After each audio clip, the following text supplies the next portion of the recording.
అగ్రరాజ్యం అమెరికాలో బాగా గుర్తుపెట్టుకోండి ప్రజలారా. అగ్రరాజ్యం అమెరికాలో అక్రమ వలసదారులకి ఆ దేశ అధ్యక్షుడు ట్రంప్ బాగా గుర్తుపెట్టుకోండి. ట్రంప్ ఉచ్చబోయించాడు. అక్రమదారుల గుండెల్లో రైలు పరిగెత్తించింది. ట్రంప్ అధ్యక్షుడు అయిన తర్వాత అట్లా ఫ్లైట్ పెట్టి అక్రమదారులను అందరినీ ఫ్లైట్లో కూర్చోబెట్టి వాళ్ళ దేశంలో అట్లా వదిలేసి వచ్చేసింది. ఇప్పుడు అమెరికాలోకి అక్రమదారులు వెళ్ళాలన్నా, ఇతర రాష్ట్రాల ఇతర దేశాల ప్రజలు వెళ్ళాలన్నా అక్కడికి ఉన్న పరిస్థితులన్నీ మారిపోయినాయి.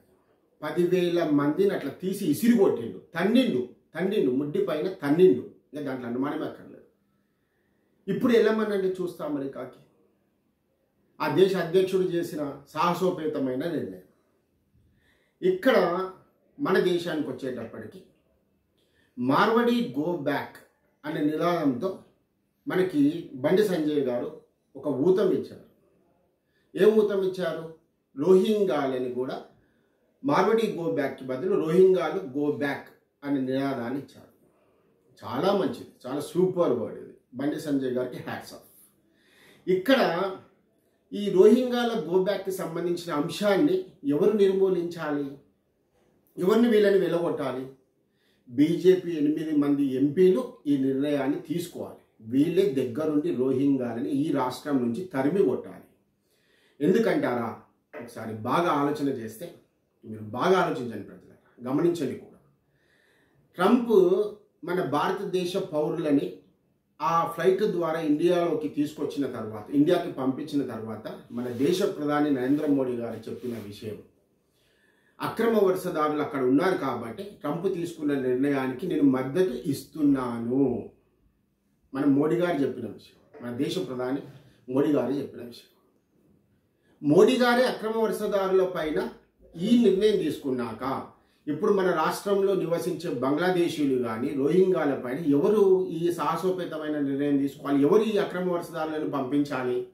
బీజేపీ ప్రభుత్వం, కేంద్ర ప్రభుత్వంలో ఉండే బీజేపీ ప్రభుత్వం, రాష్ట్రంలో ఉండే 8 మంది ఎంపీలు కలిసి ఇలాంటి నిర్ణయం తీసుకొని ఖచ్చితంగా 100% వీళ్ళని పంపించాలి. ఆపరేషన్ కగార్ చేశారు కదా ఈరోజు. ఆపరేషన్ కగార్ మన రాష్ట్రంలో ఛత్తీస్గఢ్లో చేశారు కదా, మహారాష్ట్ర బార్డర్. 3 రాష్ట్రాల్లో ఆపరేషన్ కగార్ చేసి 100 మందిని తీసుకున్నారు కదా, తీసేసుకున్నారు కదా 100 మందిని నక్సలైట్లని. ఉద్యమానికి 1600 కోట్లు ఇచ్చి నక్సలైట్లు లేని దేశాన్ని మేము నిర్మాణం చేస్తామని చెప్పారు కదా. నక్సలైట్లు లేని దేశం ఓకే, సంతోషమే, మంచిది, కాదనడానికి వీల్లేదు. కానీ దేశాన్ని మింగే దరిద్రులు ఉన్నారు కదా. ఇప్పుడు దేశాన్ని మింగే దరిద్రులే మన రాష్ట్రంలో రోహింగాల రూపంలో వచ్చి పడ్డారు కదా. ఇప్పుడు వీళ్ళని ఎవరు నిర్మూలించాలి? మరి ఇప్పుడు మార్వడి గో బ్యాక్ అనే నినాదం ఎక్కువనా, ఈ దేశంలోంచి రోహింగాలని తరమడం ఎక్కువనా? మరి ఇప్పుడు బీజేపీ ఎంపీలు ఆలోచన చేయాలి. ఈ సూటిగా నేను బండి సంజయ్ గారికి ఈ విషయం పైన స్పష్టంగా క్వశ్చన్ చేస్తా ఉన్నా. ఇప్పుడు మీరు ఏదైతే అన్నారో కేంద్ర ప్రభుత్వానికి చెప్పండి, రోహింగాలని మనమే నిర్మూలించాలి, రోహింగాలని ఇక్కడ నుంచి తరిమి కొట్టాల్సిన బాధ్యత మా పైన ఉంది. తెలంగాణ రాష్ట్రంలో ప్రజలందరూ కూడా మమ్మల్ని 8 మందిని ఈ దేశ భద్రత కోసం ఆశీర్వదించారు, మమ్మల్ని 8 మందిని ఎన్నుకున్నారు, ఈ దేశం బాగోగులు మమ్మల్ని చూసుకోమన్నారని చెప్పి 8 మంది ఎంపీలు నిర్ణయం తీసుకోవాలి. బీజేపీ ఎంపీలు అందరూ కూడా ఈరోజు దేశ భద్రతకే పెను సవాల్గా మారబోతుంది. నక్సలైట్ల నుంచి పెద్ద సమస్య రాదండి. నక్సలైట్లు ఎప్పుడు కూడా సమస్యలు సృష్టించలేదు.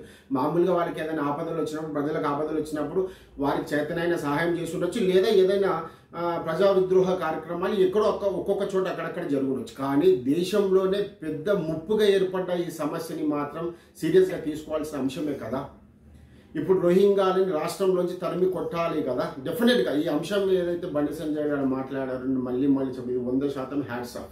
ఈ నిర్ణయానికి కట్టుబడి ఉండాలి మీరే తప్పకుండా. ఎందుకంటే ఈరోజు ఏదైతే అంశం లేవనెత్తారో అది మీరు బాధ్యతగా తీసుకొని చేయాల్సిన అంశం, రాష్ట్రాన్ని కాపాడాల్సిన అంశం ఇది. మీరు 8 మంది 4 కోట్ల ప్రజలు మిమ్మల్ని ఆశీర్వదించి మాన ప్రాణాలకు అందరికీ కూడా మీరే రక్షణగా ఉండాలని చెప్పి ఈరోజు తెలంగాణ రాష్ట్రం మిమ్మల్ని కోరుకొని దేశ ప్రధానిగా నరేంద్ర మోడీ కానీ రాష్ట్రంలో 8 మంది ఎంపీలుగా మిమ్మల్ని బలపరిచింది.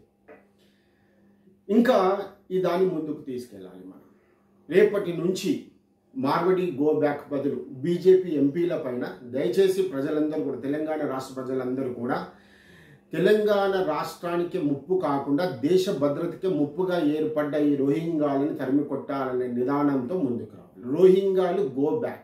బండి సంజయ్ గారికి మద్దతు తెలుపుతూ 8 మందిని ఏకం చేసి, బీజేపీ రాష్ట్రంలో ఉండే బీజేపీ 8 మంది మన ఈ ఎంపీలను అందరినీ ఏకం చేసి 2 కేంద్ర మంత్రులందరినీ కూడా మనం స్వాగతిస్తూ రోహింగ్యాలు గో బ్యాక్ అనే నినాదంతో వీళ్ళకి మనం ఊతం ఇద్దాం, వీళ్ళకి బలం ఇద్దాం, వీళ్ళకి వెన్నుగా మనం నిల్చుందాం, వీళ్ళని వెన్నుదండుగా నిల్చుని మనం ఒక మంచి ప్రయాణంలో మన